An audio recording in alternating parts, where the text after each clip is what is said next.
to read. Obviously, this video is for those people who want to get into reading and who want to start writing. Like, if you are one person who doesn't know where to start from, if you want to join a readers guild or a reading community, then these are the books you should read. Plus, if you are one of those people who wants to write, then you should go ahead and read these books for some kind of inspiration. Even I am a writer, reader, and these books have helped me improve my writing.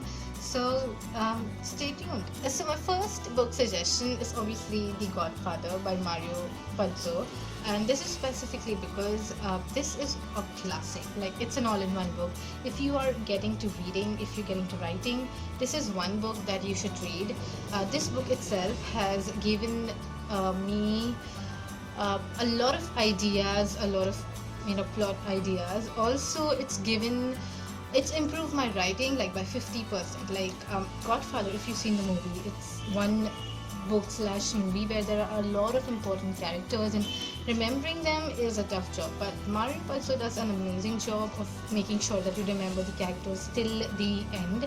And also, it'll give you an idea how to write a book if there are more than 20 to 25 characters involved, like 20-25 important characters involved in the same book.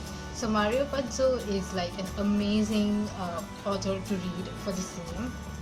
So this list cannot be complete without the classics. So the classic which I've chosen for this list is obviously To Kill a Mockingbird. Now, a lot of people have trouble identifying why is a particular book called a classic. And let me tell you this, that a classic is basically a book, a story in which you have a plot, you have a voice for that particular plot, and you have a specific cultural background. Like, for example, in this one, this is set up in the southern states, and the protagonist, she is basically speaking in a southern accent. Everybody around her is speaking in a southern accent, and therefore there's a voice, there is a cultural background, and there is a way everybody does things there. So that helps you connect more with the reader, and as a reader you feel like you need to go to this place that's in the southern states, you go there and you live there and things like that. So having a cultural background for your protagonist is a very important factor when you want to make connections, and a classic fulfills it. Obviously, I even have a bonus mention here, and that is Catcher in the Rye by J.D.Salinger. And let me tell you, if you haven't read these two books yet, then you guys must go ahead and read them. I read this for school assignment, and let me tell you again over here, there is a protagonist who is a college student, and basically, like, the person speaks in complete slang. And when I read this for the first time, I was pretty sure how could a classic have slang in it, but that was the cultural background. This person was just a college student and other assorted things, so the slang had to come with it, and that's why you feel more connected with the book when it comes to a whole new cultural background, which does go ahead and suit the voice talking about the plot, about the story. So these two classics are a must read. The next book I have here is obviously Cain and Abel by Jeffrey Archer. If you're someone who's new into reading, Cain and Abel is a must read, specifically because of the details of the book. Jeffrey Archer writes in a very detailed manner with beautiful language in it, and it specifically mentions how you flow through a story. I love the way Jeffrey Archer writes, although it's difficult to imitate how he writes. It's easy to put in the details. So Jeffrey Archer is like an all-in package. Like, the story is going to go in a very nice, smooth flow. Plus, the details are being put at the right places. So obviously, this is a much better recommendation for those who are just getting into the reading community. So that's why, like, Cain and Abel, Jeffrey Archer is obviously a good read. The next one is a classic, like, thriller for those who are looking forward to reading their first thrillers and romantic thrillers. Rebecca is the best suggestion. Let me tell you, till the end of the book, like, in the whole book, you don't know who the protagonist is. You just know it is some Mrs. Maxim D. Winter, that's all you know, but you don't know the protagonist's first name. I believe this is one of these most beautiful thrillers ever written. comes under Rebecca. It's a classic, of course. As I said, a classic always has a voice, and a voice has a cultural background. Over here also there's a cultural background set up in an estate called Manderley.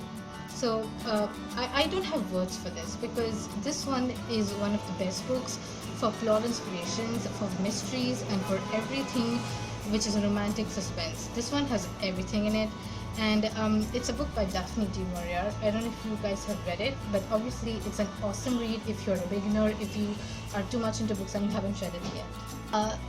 So again, in the mystery and the thriller section comes in Agatha Christie. You cannot unread Agatha Christie books. There are a lot of them, and the best one is And Then There Were None. If you are going to venture into the field into the crime genre, then obviously Agatha Christie is one thing you should go ahead and check out. And this is my favorite book of Agatha Christie, And Then There Were None. So another bonus book in the crime genre is The Devotion of Suspect X. If this book was first printed in English, then this would be one of the best-selling books in the whole world. But this was printed in Japanese, and then it was translated to English after it was a bestseller in Japan. So I would say that this is the best book for language, but this is the best book for when to put your plot twist in. I mean, the plot twist is awesome. It's huge, and this book understands when to put your twist into it. I cannot explain that in words, because if you guys go ahead and read this book, you will know that you are going into the flow of, yes, this is the thing, yeah, this person's the criminal, and suddenly the plot twist comes in and everything changes. The whole book changes for you, and that's the beautiful thing, because that keeps the reader more intrigued in your book. If you are looking for some good thrillers, then obviously this is going to be an awesome choice for you. If you like this video, please go ahead and give it a thumbs up. Obviously, if you like the videos on this particular channel, please go ahead and subscribe. I do a lot of things. I do superheroes, super villains, makeup, lifestyle, and all those other assorted things. Do go ahead and check out my other playlists. If you guys have any book suggestions and you think I should read a few books, then you can obviously go ahead and put it in the comments below. One thing I would really like to tell you guys is, please don't put any spoilers of these books below. Let's make this a spoiler-free video, and comments both, literally. Obviously, you guys can follow me on Instagram, Twitter. All the description will be there down below. I'm even writing a story on Wattpad, which is called Love and Anxiety. You guys can check that in the description box too. I'm even on Launchora, where I am currently writing a story called The Diary, which has currently taken a back seat. But anyway, how much ever has been posted there, you can read all of that stuff. I hope you like this video. This is my first video in my books playlist. Hope you support this one. Thank you guys for watching. I'll see you in my next video.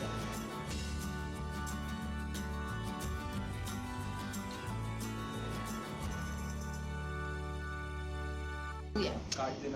Hey guys, welcome back to my channel, and today I'm doing something different. Oh,